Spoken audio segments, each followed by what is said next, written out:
Hello, bienvenue dans cette nouvelle vidéo, une deuxième présentation de mon Jazz Guide, chapitre 12.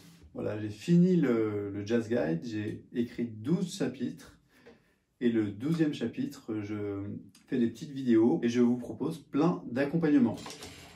Donc aujourd'hui, je vais jouer l'accompagnement que j'ai réalisé pour la flûte, pour l'instrument en ut, avec des accords majeur 7 qui vont sur majeur 6. Et je vous montre comment, avec un petit exercice, je peux travailler avec l'accompagnement. Donc la première chose que je vais faire, c'est que je vais m'habituer au son que je dois trouver, que je dois mettre en valeur, c'est-à-dire le majeur 6. Donc pour ça, on a une solution qui est parfaite, c'est la gamme pentatonique majeure.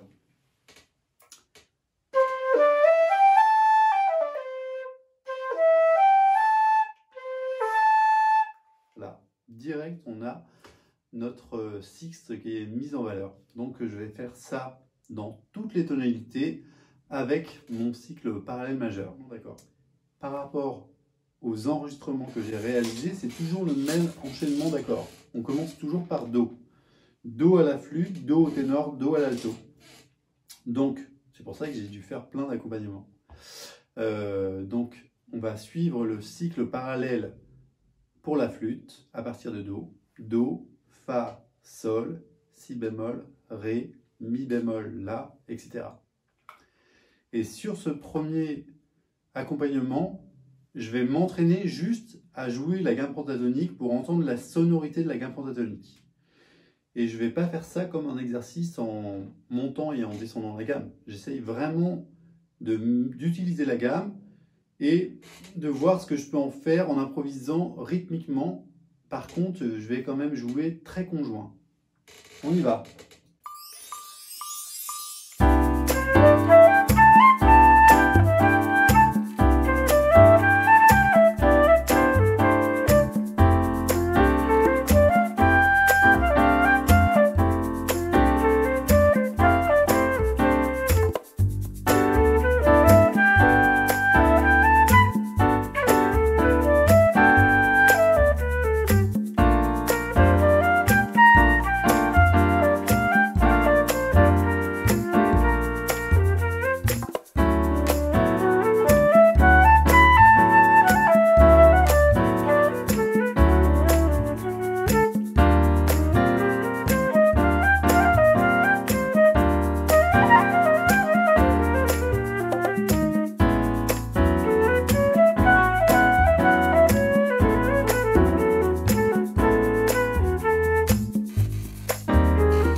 Voilà, maintenant que j'ai travaillé un peu sur chaque pentatonique, je vais démarrer de la sixte de chaque accord.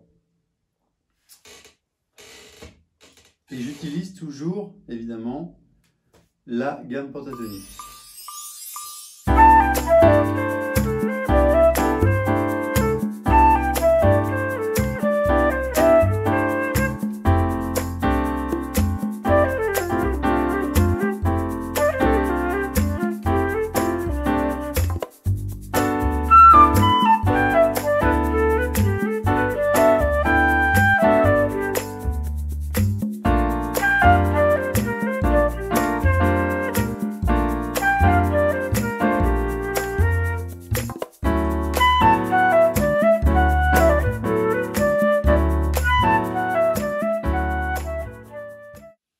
Voilà, ça vous donne un très bon exemple d'une idée qu'on peut utiliser, c'est-à-dire que j'utilise la gamme pentatonique en descendant à partir de la sixte et j'essaye un peu d'extrapoler rythmiquement ou mélodiquement, suivant les idées qui me viennent. Je force jamais, je joue ce que je peux jouer. Il y a des moments, par rapport à l'harmonie, il faut que je réfléchisse quelle est la note sur laquelle je dois commencer. Donc des fois, je ne commence pas sur le premier temps. Des fois, je me laisse le temps de commencer sur le deuxième ou troisième temps. Mais voilà, j'ai un concept à réaliser et je le réalise de façon vraiment créative. C'est-à-dire que je rajoute des notions rythmiques et mélodiques. Alors maintenant, on va faire la même chose, mais avec la septième majeure qui va sur la sixte. Donc je vous donne une phrase de référence et vous allez voir comment je développe cette phrase.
Voilà, donc vous avez pu voir que par rapport à certaines tonalités, j'ai un peu plus de mal que d'autres, mais c'est pas grave. Avec le temps, ça vient, et puis surtout, je m'entraîne à être très mélodique. Je pars d'une idée originale, une idée que je répète, et cette idée, elle est là pour me donner plein d'autres idées. En fait, je pars d'une phrase qui fait sonner l'harmonie, et cette phrase, elle est censée me donner plein d'idées. Voilà, maintenant, je vous propose de partir de la tonique, de monter jusqu'à la 7e majeure et de résoudre sur la sixte, comme ça. Cette phrase, on va la jouer dans toutes les tonalités. Ça, c'est vraiment une phrase très importante. Vous devez jouer cette phrase. Et vous allez voir que cette phrase, elle va me donner plein d'idées. Dans un deuxième temps, vous pouvez jouer la phrase en étant créatif dans l'improvisation.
Voilà, je vous ai présenté plusieurs façons de travailler sur mes accompagnements. Sachez que tout est écrit évidemment dans le chapitre 12, en plus de ces super réalisations d'accompagnement. N'oubliez pas que si cette pédagogie vous plaît, vous pouvez vous abonner à ma chaîne, mettre un pouce et je vous dis à très bientôt. Ciao!